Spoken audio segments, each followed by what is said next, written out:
Fé, esperança e caridade são temas realmente de uma relevância indiscutível. E talvez o mais interessante para se iniciar falando a respeito destes temas é o fato de que toda religião, seita, doutrina, crença, filosofia, concepção, etc., todas elas, de uma forma ou de outra, têm a sua visão a respeito da fé, da esperança e da caridade. E é pelo ângulo que elas enxergam esses elementos, vamos dizer assim, que percebemos a evolução que encontra-se em seu seio. Falando em outras palavras, a maneira de encarar a fé, a esperança e a caridade é que nos mostra até que ponto aquela doutrina, aquela crença, aquela seita e etc., aquela religião, encontram-se mais evoluídas.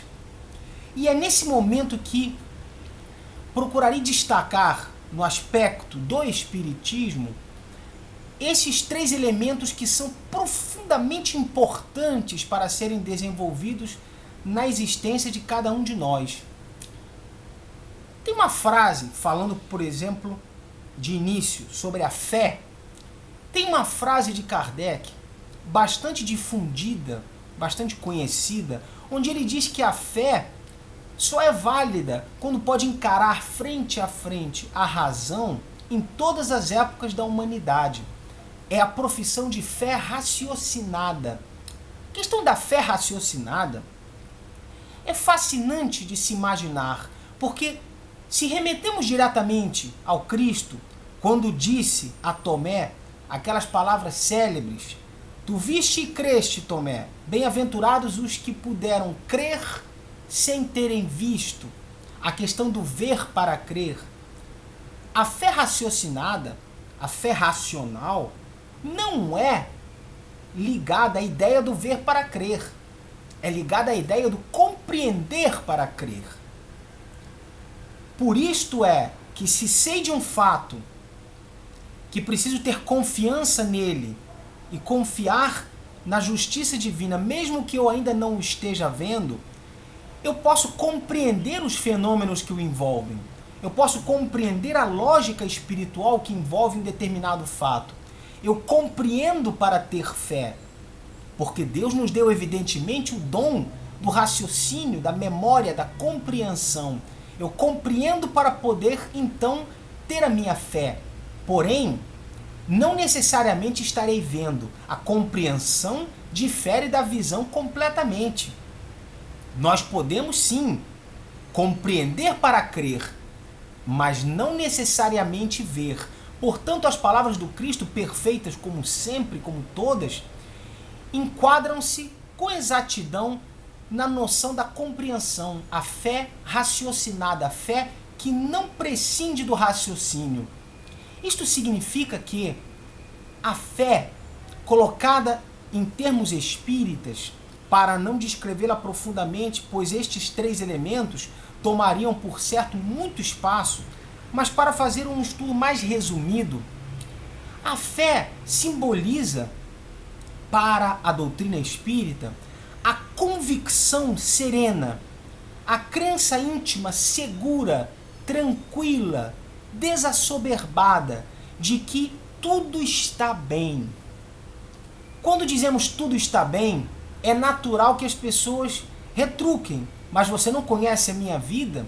Você não sabe o que me aconteceu mês passado? Como assim tudo está bem? Quando dizemos tudo está bem, esta tranquilidade, esta fé, esta confiança na providência divina de que tudo está bem, é porque a lei de causa e efeito se imprime na existência de todo ser humano. A lei da reencarnação, lei natural, a lei do livre-arbítrio que interfere em nossas reencarnações, onde vamos moldando nossas próprias existências, presente e futura. Todos esses elementos mostram que não estamos passando por algo que não necessitamos para a nossa evolução. É um ponto importante. Não passamos pelo que merecemos, Passamos pelo que é necessário para a nossa evolução. Às vezes, o espírito construiu uma existência de muita bondade, mas precisa ele desenvolver a fortaleza moral em outro campo.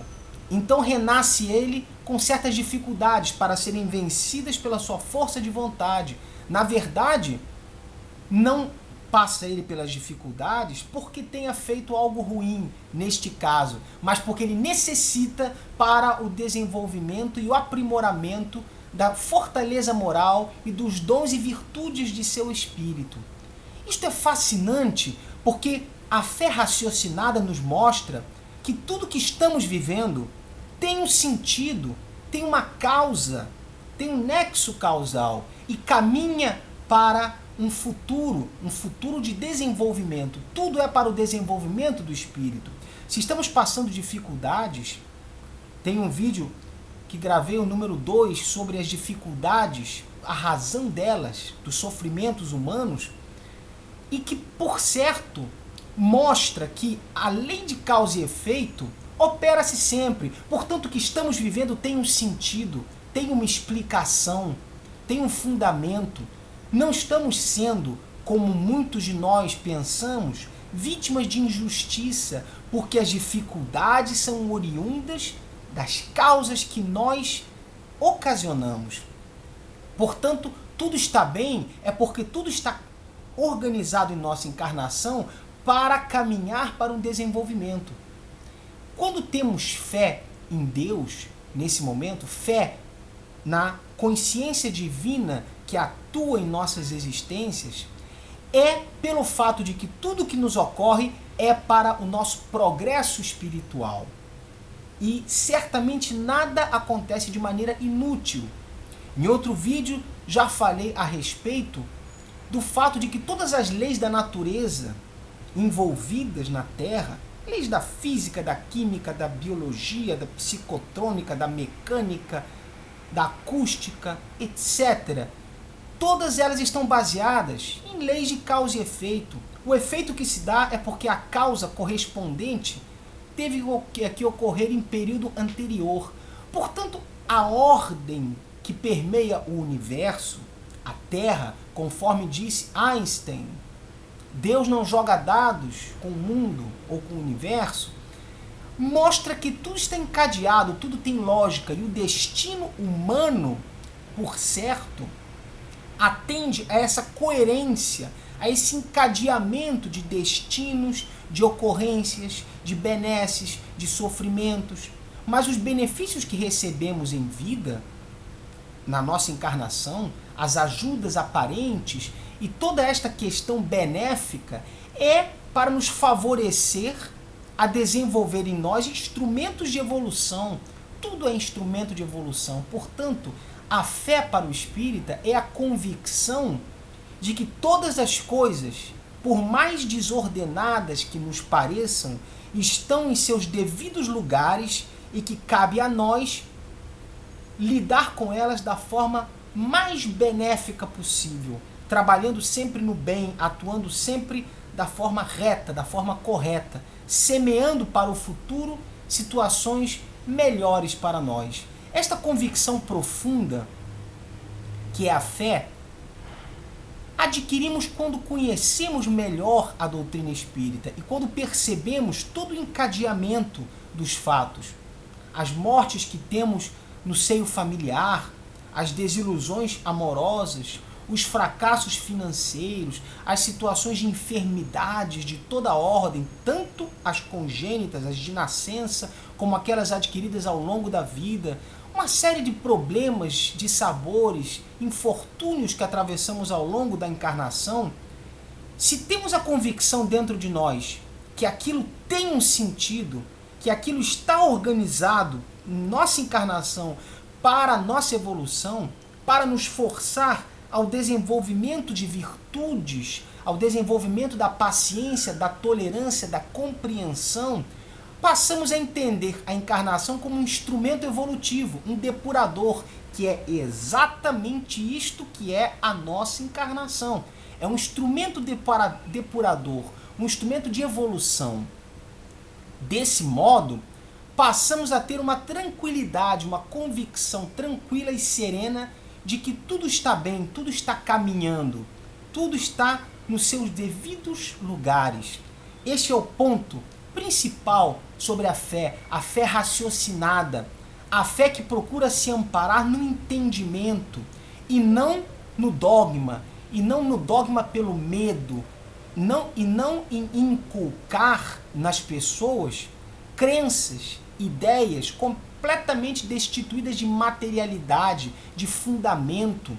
Algumas religiões, talvez muitas delas, baseiam suas ideologias em concepções abstratas, em concepções vagas, melífluas, coisas não factíveis, fatos, ideias, concepções que não só contrariam frequentemente a razão, pois foram construídas em épocas em que a humanidade não possuía ainda recursos para entender corretamente estes fenômenos, para situá-los numa ideia mais científica, numa ideia mais lógica. Como tais doutrinas surgiram nesta época, permaneceram ao longo dos séculos e dos milênios, etc., com essas ideias. E quando a ciência se desenvolveu, há poucos séculos, há pouco tempo, digamos assim, quando o desenvolvimento do conhecimento humano galgou patamares mais elevados, viram-se em dificuldade estas doutrinas que se baseavam em dogmas irracionais, em ideias abstratas. Eis que a doutrina espírita, portanto, vem trazer uma ideia de fé baseada em conceitos mais concretos, em elementos que façam sentido, situando as palavras do Cristo numa interpretação mais concetânea à lógica. Quando o Cristo dizia: é necessário odiar vosso pai e vossa mãe para seguir-me, a doutrina espírita já procura analisar esta expressão odiar da forma em que a tradução mais possa se adaptar à coerência. Amai-vos uns aos outros, disse o Cristo. Como é possível amar uns aos outros e odiar o pai ou a mãe? Ainda mais o pai ou a mãe. É preciso entender o verbo odiar, nesse caso, numa interpretação de tradução como preterir. Como se o Cristo dissesse: é preciso amar o caminho que eu lhe trago mais do que a própria vida, mais do que o próprio pai e a própria mãe. É uma ideia que mostra como tantas outras ideias também, levadas ao pé da letra, não correspondem à realidade. Portanto, a doutrina espírita, ao colocar a fé raciocinada, a fé que procura compreender o porquê dos fenômenos, dos fatos, dos sofrimentos, passa a lidar com a razão e com a emoção naturalmente indissolúveis, mas a razão entra profundamente na análise desses fenômenos. A fé. Quando falamos na esperança, segundo elemento, pela ótica da doutrina espírita, entendemos de uma maneira mais analítica que a fé corresponderia a um movimento estático, um movimento de convicção íntima, um movimento de crença na justiça de Deus, em que tudo está conforme a justiça de Deus e que nada está injusto, por assim dizer. Este seria um movimento estático, concentrado. A esperança, pelo contrário, é um movimento ascendente, um movimento para a frente. É a fé caminhando para a frente. Esta é a esperança. A esperança é, depois de compreendermos a justiça da reencarnação, o fato de estarmos passando pelas consequências dos nossos atos e de termos hoje nas mãos a incumbência de construir um futuro melhor, a incumbência de hoje dar causa a efeitos melhores no futuro.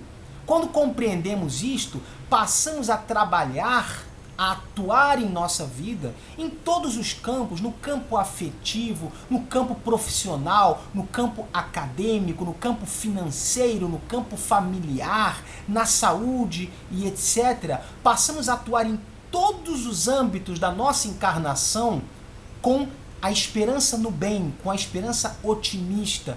Por quê?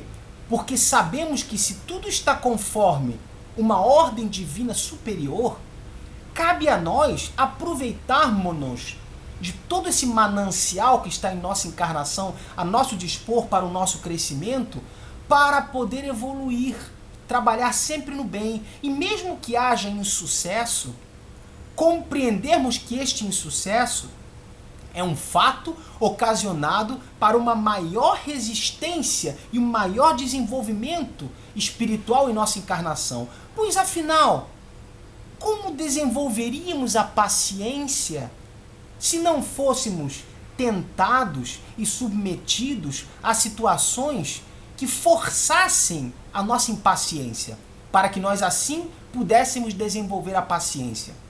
Como poderíamos então desenvolver a reflexão e a inteligência sem passar por problemas e por situações difíceis na vida que forçassem a um pensamento mais reflexivo e que nos obrigassem a ser mais inteligentes? Como poderíamos desenvolver a honestidade sem sermos submetidos a situações que nos incitem a tirar proveito, que nos incitem a furtar ou a roubar, ou a praticar qualquer tipo de crime, estelionato ou qualquer mentira? Como praticar e desenvolver a fortaleza destas virtudes sem sermos submetidos a situações que desenvolvam estas virtudes? A honestidade não se desenvolve pela honestidade. A honestidade se desenvolve passando por situações na encarnação onde nós temos a oportunidade de sermos desonestos e, no entanto, conscientemente refletimos e, diante do fato, dizemos: muito obrigado, mas eu prefiro não fazer isto. Este movimento de contenção nossa indica a evolução que nós nos encontramos. Da mesma forma, aquele que percebe que ninguém está olhando e comete a desonestidade, prova ele com absoluta certeza que não superou ainda esse instinto primário dentro de si. É natural, quando falo que a honestidade não desenvolve a honestidade, é natural que nas situações de vida onde as pessoas honestas convivem conosco e servem de exemplo, é natural que este exemplo nos sirva de uma maneira maravilhosa e muitas vezes a nossa conduta se espelhe nestes exemplos maravilhosos que temos a nosso dispor. Exemplos certamente de grandes missionários e de grandes pessoas que não somente do nosso convívio, mas que por exemplos colhidos na literatura, na história e etc., nos servem de exemplo. E muitas vezes nossa conduta se espelha neles ou pelo menos tentamos progredir moralmente, espiritualmente e em todos os campos. Mas a verdadeira prova a ser submetida nas virtudes é a parte contrária. Testa-se a paciência submetido à impaciência, testa-se a honestidade submetendo-se à possibilidade de ser desonesto. É aí que a fortaleza moral se imprime e se solidifica em nosso caráter e em nosso espírito. A esperança, portanto, é a atuação sempre no bem, atuação sempre correta, sempre procurando valorizar as oportunidades da encarnação para o aprendizado, para o desenvolvimento da moralidade, para o desenvolvimento de todas as virtudes que possamos desenvolver, a caridade principalmente, da qual falarei em seguida, mas a esperança é a esperança do agir, a fé é a questão do sentir, de estar tranquilo e convicto na segurança infalível do plano espiritual, que não brinca conosco, não nos submete a dissabores e a dificuldades sem que haja razões plausíveis para isso.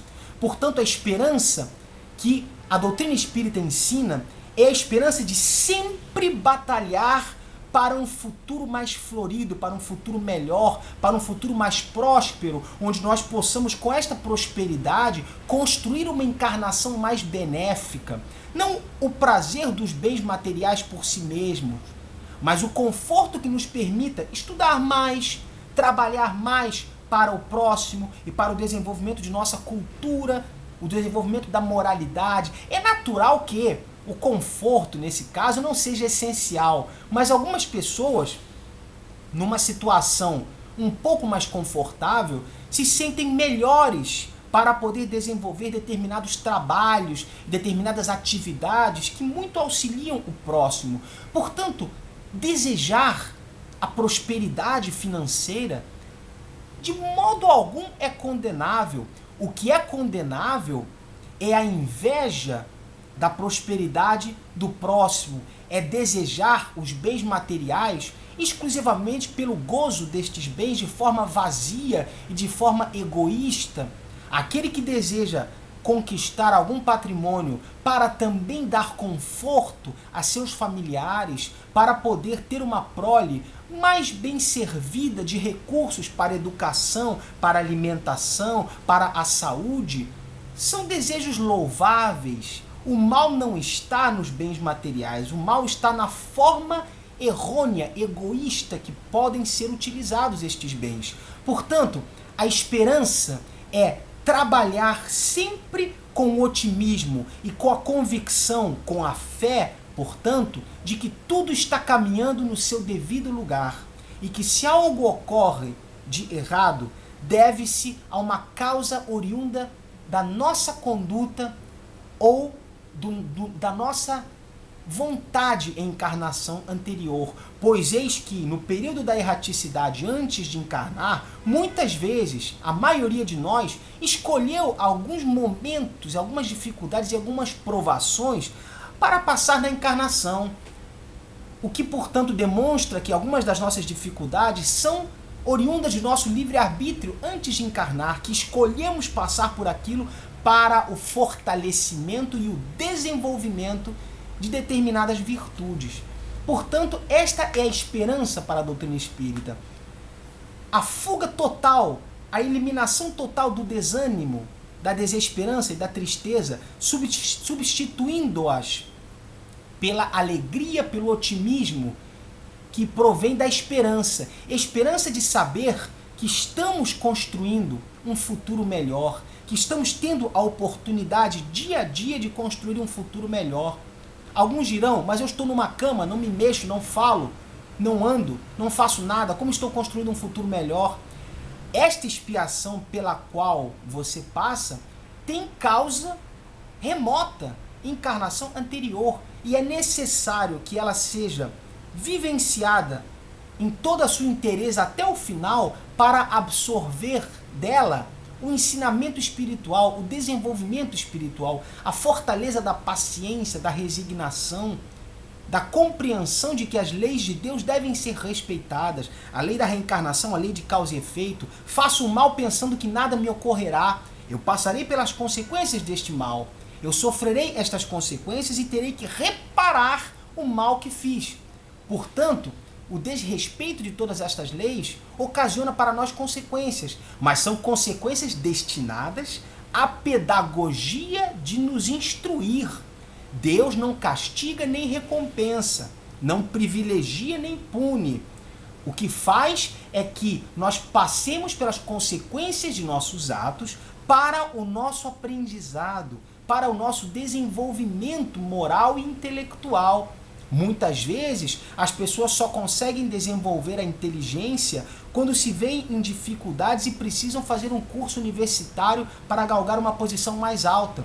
E são obrigados a trabalhar nisso e desenvolvem a inteligência, muitas vezes por imposição do meio, pois ou desenvolvem a inteligência ou, entre aspas, morrem. Colocam-se muitas vezes nessa posição para obrigar a si próprios ao desenvolvimento. Quantos desenvolvimentos na Terra vemos em pessoas que estão sendo obrigadas àquele desenvolvimento? Elas nem desejariam, elas prefeririam ficar em casa sem fazer nada, se houvesse uma renda depositada em seus bancos, em suas contas bancárias automaticamente. Muitas pessoas nada fariam, não moveriam um dedo, se todo mês no banco acidentalmente caísse um determinado valor que as mantivesse. Portanto, o trabalho então torna-se uma exigência para o desenvolvimento das faculdades do espírito, morais e intelectuais. Portanto, aquele que compreende realmente a doutrina espírita desconhece as expressões de tristeza, de desânimo, de angústia, porque passa a encarar a esperança como uma esperança racional, baseada em elementos concretos. Faço com esperança e luto com ânimo para vencer, ainda que não consiga, mas luto com ânimo, porque sei que isto é necessário para o meu desenvolvimento. E se não conseguir obter êxito, e se não logrei êxito, é porque eu necessitava de passar por aquilo para ainda um maior desenvolvimento. Às vezes, aquele concurso onde não passamos nos cria uma situação de desconforto individual, onde estudamos muito mais e passamos no ano seguinte num concurso ainda melhor. E pensamos então, ainda bem que não passei naquele, porque este é 1000 vezes melhor. A convicção e a crença na justiça de Deus, a esperança atuante pela convicção e pela fé na justiça de Deus, me fazem lembrar uma parábola que eu ouvi certa vez. Um fazendeiro, com sua pequena fazenda, tinha a sua criação, tinha a sua lavoura, e um belo dia o seu filho, um dos trabalhadores, um dos principais trabalhadores da fazenda, caiu de uma árvore e quebrou a perna. O homem fazendeiro, não conseguindo entender por quê, foi consultar o filósofo da região. Havia um senhor filósofo, um sábio, e ele foi consultá-lo.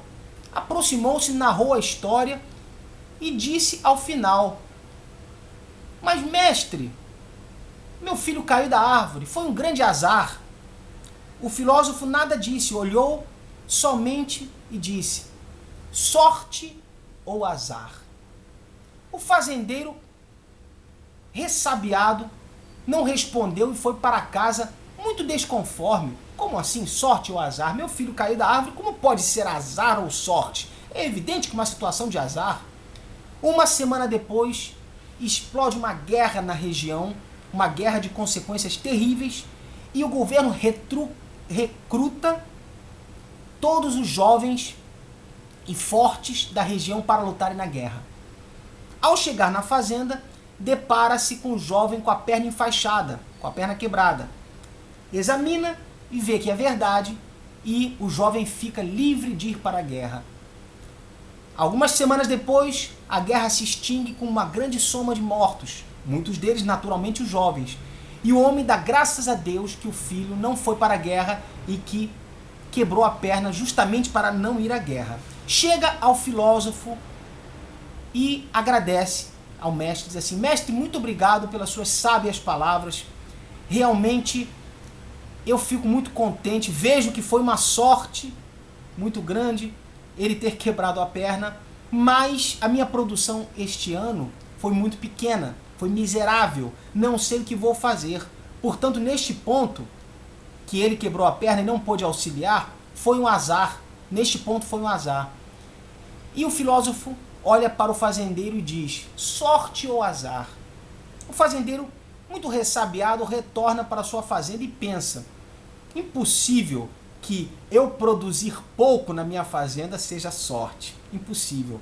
Pois eis que uma semana depois o governo bate lá e diz: devido à guerra ter custado muito aos cofres públicos, os impostos este ano serão mais rigorosos. Porém, somente a partir de um determinado valor. Qual foi a sua produção? Minha produção foi esta. É muito pequena.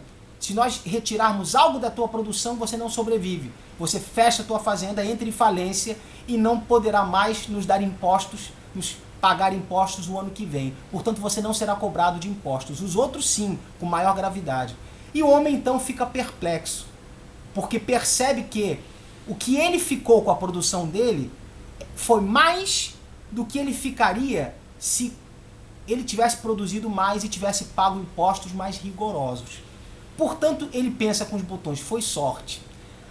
Esta parábola, muito simplória naturalmente, muito até infantil, digamos, nos mostra que as decisões da espiritualidade estão calcadas em leis profundas de causa e efeito, leis da reencarnação, de leis da própria decisão que nós tomamos de livre-arbítrio o tempo inteiro. Nós construímos a encarnação o tempo inteiro.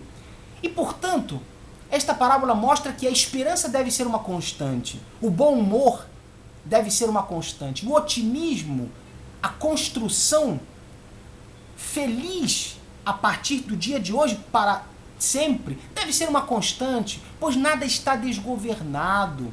O mundo não está desgovernado, os nossos destinos não estão desgovernados, as dificuldades que passamos não são sem razão. Os infortúnios, os fracassos que temos são sempre ferramentas para um desenvolvimento posterior, imediato. Portanto, a esperança para a doutrina espírita não é a esperança alienada, não é a fé cega que procura trabalhar sorrindo, sem entender o que está acontecendo. Não. Para a doutrina espírita, a esperança deve ser a construção constante do destino, o trabalho constante, na convicção de que tudo tem uma razão. E essa razão é para o benefício do nosso desenvolvimento espiritual. Portanto, não há razão real para queixas. Não há razão. Alguns dirão, e os maiores infortúnios da humanidade? E as piores situações, todas elas têm um fundo de causa e efeito. Deus não joga dados conosco, não há o acaso. O acaso não é força criadora. O nada não pode ser força criadora, pois atrás de todo efeito, qualquer que seja, deve existir uma causa. Obrigatoriamente, o efeito sendo inteligente, a causa deve ser também inteligente. Muitas vezes a causa é infinitamente mais inteligente do que o efeito, pois a causa que o produziu pode ter produzido outros efeitos, mas o efeito está a ela vinculado. Então a esperança é essa construção racional de compreensão, de entendimento e ao mesmo tempo de otimismo, porque não há razão para trabalharmos sem o otimismo, porque é a visão no bem, a convicção no bem que nos faz atuar com êxito. Pois trabalhar com pessimismo, trabalhar com uma visão negativa, vai por certo impregnar a nossa conduta destes fluidos negativos segregados pelo nosso espírito através do cérebro e de todo esse mecanismo. Portanto, a nossa conduta já estará viciada por estes fluidos deletérios, por este magnetismo prejudicial do pessimismo. E é por certo que o resultado errado, equivocado, das nossas condutas nesse ponto será fruto também da imantação negativa dos nossos gestos. Portanto, sempre trabalhar com otimismo é a garantia de ter uma energia limpa para construir um futuro imediato e a longo e a médio prazo também. Esta é a esperança para a doutrina espírita. A caridade é talvez o mais importante. A famosa epístola de Paulo aos Coríntios, que muitas vezes, em alguns templos, em muitos, é recitada como o amor. Se não tiver amor, serei como o bronze que soa, o símbolo que retine, se entregar meu corpo às chamas e dar todos os meus bens aos pobres, mas se não tiver amor, esse amor na realidade, na tradução verdadeira, não é amor, é caridade. Caridade é o termo que se encontra nos manuscritos, que não são os originais, porque não temos à disposição nenhum dos originais dos apóstolos, mas são as cópias dos escribas, as mais antigas cópias. Temos esta tradução, é a caridade. A doutrina espírita, já quando Allan Kardec nos colocava isto no Evangelho segundo o Espiritismo, traz a célebre frase de que fora da caridade não há salvação. Diz isso a doutrina espírita como sua bandeira principal. Certamente baseada, ela, no dogma antigo de que fora da igreja não há salvação, ou fora da verdade não há salvação. A verdade é um conceito, de certa forma, no estágio evolutivo em que nos encontramos, até certo ponto mutável, mutante. Quem tem a verdade o tempo todo? É tão difícil que a salvação, a compreensão se tornariam impossíveis. Fora da verdade não há salvação, ou fora da igreja não há salvação, seria uma segregação, seria uma exclusão de grande parte da humanidade, que muitos praticam o bem sem necessariamente veicular-se a esta ou aquela religião. Portanto, a grande bandeira da doutrina espírita é: fora da caridade não há salvação. A caridade, entendida como a caridade ampla, não somente a benemerência, não somente a beneficência financeira, não somente a esmola e estas condutas muito conhecidas, não somente isto, mas a caridade deve ser compreendida no seu sentido amplo. Uma palavra fraterna, um conselho que oriente uma pessoa em dificuldades, um ombro amigo, um tempo que dedicamos a alguém que precise desabafar, um processo judicial que sabemos elaborar e elaboramos para alguém que necessita ou para alguém que faz jus àquilo. Uma série de condutas que podemos ter, limpar uma ferida, ouvir alguém que precisa nos dizer alguma coisa, ter paciência com alguém que necessita da nossa paciência, etc. Ser prestativo, uma série de condutas que incluem-se dentro do conceito amplo da caridade. Naturalmente, é compreensível que algumas pessoas digam: não darei esmolas em locais públicos porque não sei para onde aquele dinheiro vai. Isto é compreensível. Vá, portanto, a uma instituição que seja de sua confiança e procure contribuir com ela na medida de suas possibilidades. Ah, não confio na destinação que eles darão as verbas. Então, ofereça-se para dar de sua mão de obra, mesmo que seja 1 hora por semana, não importa, mas alguma coisa é necessário se fazer. Orientar aqueles que estão na ignorância e etc. A caridade como um sentido amplo. No entanto, quando falo em doutrina espírita, o mais importante que nos traz a doutrina espírita no conceito de caridade é que ela deve ser o imperativo na vida de cada um.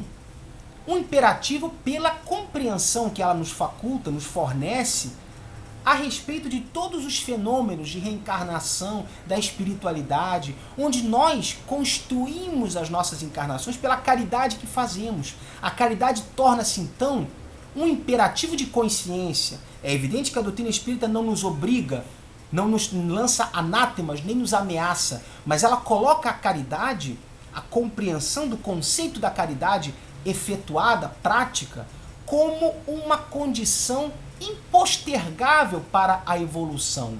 É possível evoluir de várias maneiras, mas a partir de um determinado ponto a caridade torna-se imprescindível para a evolução. O ponto mais importante que ela nos traz é que esta caridade, ela deve ser praticada de fato. E este é um ponto que algumas religiões, algumas doutrinas, algumas crenças louvam a caridade, elogiam a caridade, derramam lágrimas contemplando histórias de caridade, mas não a praticam de fato, não arregaçam as mangas da camisa e não colocam as mãos na massa para praticá-la de fato. Este é o ponto fundamental que nos traz a doutrina espírita. Alguns perguntarão: como ela nos detalha a caridade?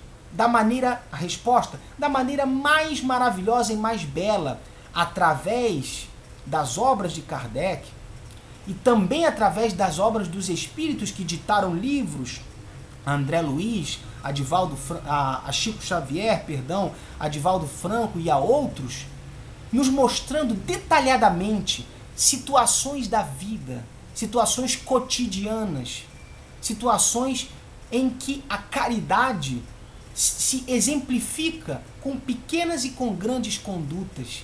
Este é o presente da espiritualidade no quesito da caridade. Ela nos explica que é impostergável a caridade, que é necessária para a evolução de cada ser humano. A caridade praticada, não a caridade ideológica, não a caridade abstrata. Quando deixamos de invejar uma pessoa, estamos, de certa forma, praticando uma caridade, estamos deixando de lhe causar um mal, e certamente estamos causando um bem a nós mesmos, porque estamos vendo-nos livres do sentimento da inveja. Mas, sobretudo, atuar na caridade. A caridade prática, seja da forma que for, nunca descuidar desse ponto. ser mais paciente, ser mais tolerante, é ter caridade, dar a vez para a pessoa que está com mais pressa. Às vezes nós não estamos com tanta pressa, às vezes a pessoa está com problemas na vida, está com muita pressa, vamos dar a vez para ela. Perdemos 10 minutos da vida, mas ela ganha muita coisa com isso, porque consegue resolver um problema que estava em sua vida. Falo de dar a vez numa fila qualquer, ou numa situação qualquer. A caridade deve ser um conceito filosófico impregnado no ser de cada um. A doutrina espírita, então, nos mostra essa necessidade e em suas obras detalha todas as situações do cotidiano onde a caridade é vivenciada. Temos o grande exemplo do livro Sinal Verde, ditado pelo espírito André Luiz a Chico Xavier, onde ele exemplifica da maneira mais clara, mais nítida, situações cotidianas, em família, no trânsito, na rua, no convívio, no trabalho, etc, etc. Situações em que nos mostra como devemos agir, de que maneira devemos atuar. A caridade é também evitar o conflito que desgaste a familiares, a amigos, a pessoas queridas. A caridade é, portanto, um conceito do qual eu preciso ouvir o meu próprio vídeo várias vezes para entendê-la melhor, porque eu estou longe pessoalmente de estar próximo a isso. Portanto, isto é para mim também. Não venho aqui dizer algo do qual eu esteja livre. Pelo contrário, mas certamente a noção é clara. A caridade deve ser exercida, deve ser vivenciada. E os livros de André Luiz, destaco em especial os livros de André Luiz, nos mostram situações, em todas as suas obras, Missionários da Luz, Obreiros da Vida Eterna, No Mundo Maior, Nosso Lar, vários, Sexo e Destino, Sinal Verde, vários livros nos mostram exemplos práticos, ilustrativos. Outras obras também de outros grandes missionários que ditaram obras a Chico Xavier. Pesquisemos a obra de Chico Xavier. Ele nos traz exemplos magníficos de caridade prática, de caridade detalhada, como acontece na vida prática, a verdadeira caridade, como acontece na vida vivida, não somente na vida ideológica. Socorrei os oprimidos, auxiliai os fracos. Isto é abstrato. Quem são os fracos? Quem são os oprimidos? O que é socorrer com a mão, com o braço?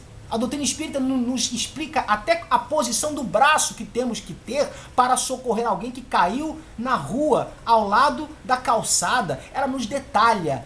Isto é o mais valioso que tem a doutrina espírita para nos trazer a respeito da caridade. A compreensão de que a caridade é a principal ferramenta de construção da nossa evolução, porque é a caridade que nos isenta do egoísmo, é a caridade que consegue nos desvencilhar e nos fazer esquecer vários defeitos nossos de caráter, porque temos que atuar para o outro, pensando no outro.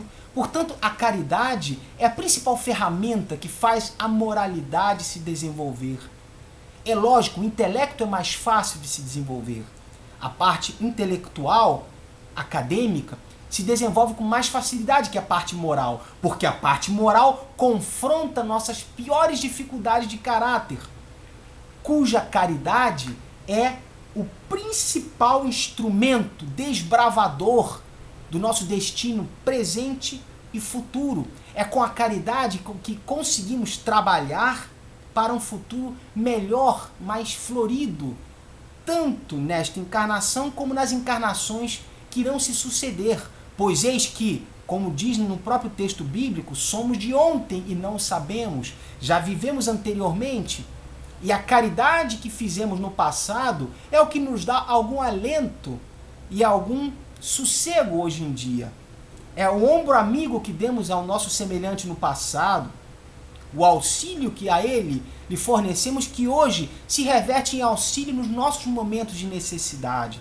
Portanto, é a caridade a principal ferramenta que não deve ser esquecida, que deve ser trabalhada, pois eis que o próprio Chico Xavier, que psicografou 453 livros alguns publicados após o seu desencarne, ele próprio tinha uma rotina de atuação fraterna, de atuação de caridade, não somente porque dedicou todos os seus livros à manutenção e criação de obras de caridade, de divulgação inclusive também da doutrina espírita, que dedicou para o próximo todos esses recursos, não somente por isso, mas ele também procurava atuar fisicamente, oferecendo sopas aos pobres e etc. Há muitos relatos de atuações físicas do próprio Chico Xavier procurando socorrer a semelhantes e etc. Sem contar as 10.000 cartas psicografadas por ele para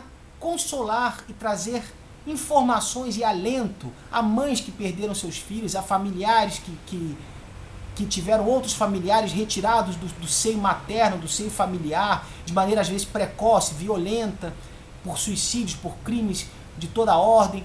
As cartas também eram formas de se fazer a caridade. A caridade está em tudo aquilo que podemos auxiliar o próximo. E é exatamente esta importância de causa e efeito, de lei da reencarnação, de destino humano, de livre-arbítrio, exatamente esse encadeamento que nos faz entender, portanto, a fé, a esperança e a caridade. Em resumo, a fé é a convicção íntima, a convicção serena e tranquila da justiça de Deus sobre tudo o que ocorre, porque nada está desgovernado.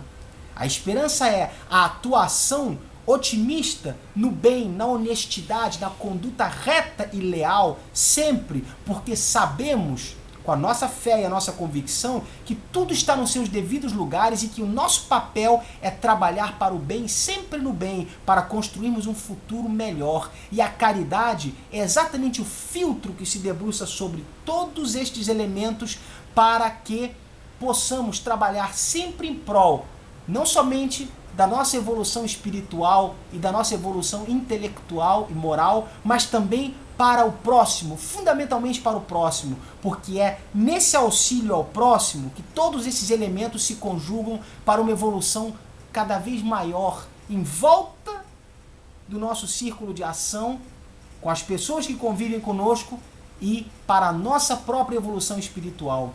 Fé, esperança e caridade, portanto, para a doutrina espírita, são as ferramentas de que nós temos que nos servir da maneira mais coerente, mais lógica, mais compreensível, mais justa e mais correta, utilizando-nos da justiça de Deus, do cristianismo com suas luzes e da doutrina espírita que nos orienta e nos explica como agir para poder galgar um futuro cada vez melhor em encarnações, tanto a presente como as futuras.